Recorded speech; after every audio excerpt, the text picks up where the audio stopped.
So you want to buy an investment property in Bozeman? Well, stay tuned because we're going to discuss everything you need to know, and we'll talk about a few challenges that you need to be aware of. For residential investment properties, there's really just two main types. There's a long-term rental where you have one tenant for an extended period of time, and then there's a short-term rental where the tenant only occupies the property for maybe a day or a few weeks. Both have their pros and cons, and maybe one is better for you and your situation than the other. So let's talk about long-term rentals. Long-term rentals are incredibly popular in Bozeman. Montana State University has a large student base that keeps growing, and the students are here from August until May. So that school year is a really solid rental base that is consistent and here every single year. Now, just because you buy an investment property in Bozeman doesn't mean that it's only going to be students that are renting it. I know we're a college town, but that doesn't make up everybody. A long-term rental can be an individual that lives here full-time and maybe has a career. It could be a family. It could be somebody that lives here part of the year. There's really no one type of person that's going to rent that property. The closer you get to campus, the more it's going to be used for college rentals, and that's going to be more popular. But the farther away from campus you get, the more likely it's not going to be a student. It could be a teacher, it could be somebody that works here seasonally, anything like that.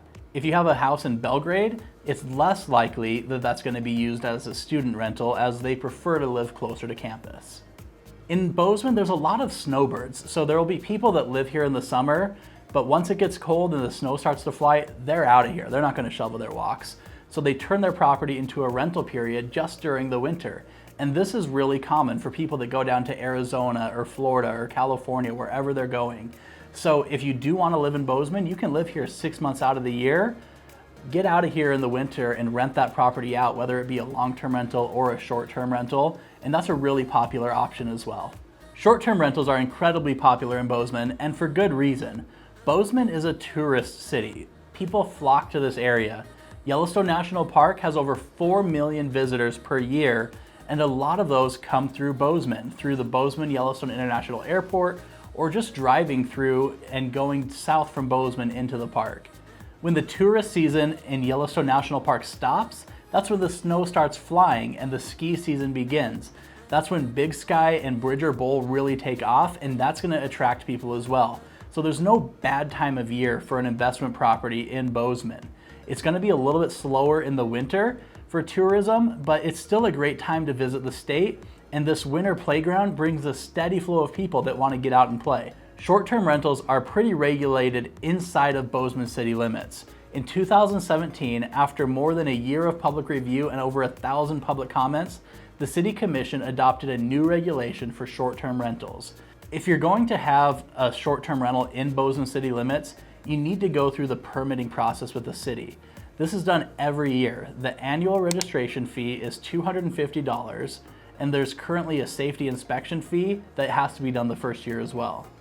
So there's 3 different types of short-term rentals in Bozeman, and where the property is located in the city will determine what type of short-term rental, if any, is allowed. So type 1. So this is a short-term rental of 1 or more bedrooms in an owner-occupied dwelling, where the owner is occupying the same dwelling unit for the entire rental period. So this is, you own your own home, but you're renting out a bedroom on a short-term basis. That's type 1. Type 2 is a short-term rental of an owner-occupied dwelling if the owner is not occupying the property during the entire rental period. So maybe you rent a room when you're not there, or maybe you come and go.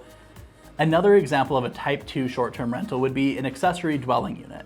And this is whether or not the ADU's owner is present in the primary dwelling during the rental period.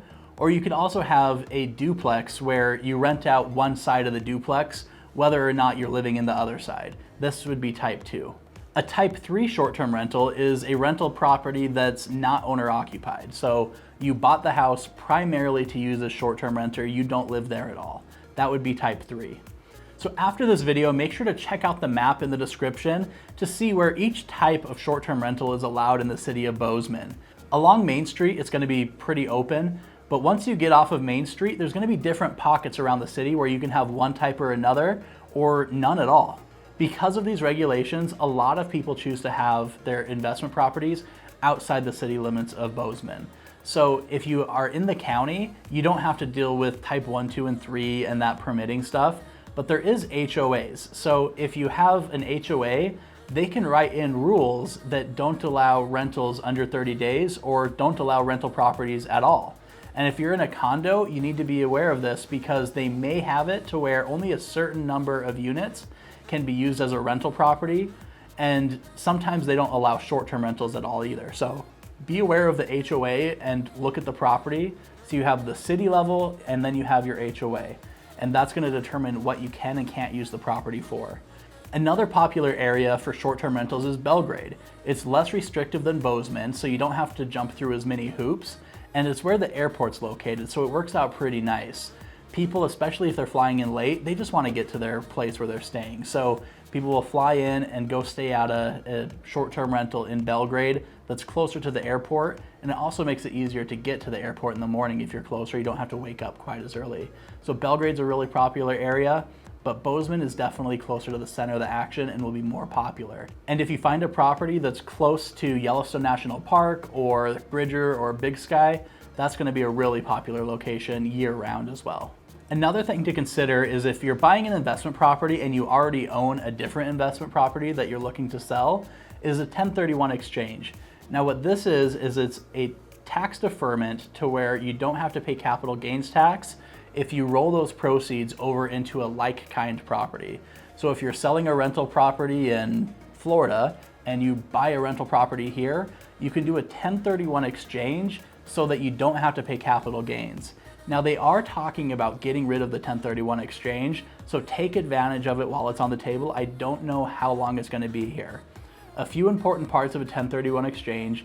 First of all, I'm not an attorney, so make sure to talk to a real estate attorney and your accountant about the 1031 exchange. But when you sell your property, you need to declare that it's a 1031 exchange when you're selling it, and you need to take those proceeds and put them in a separate bank account.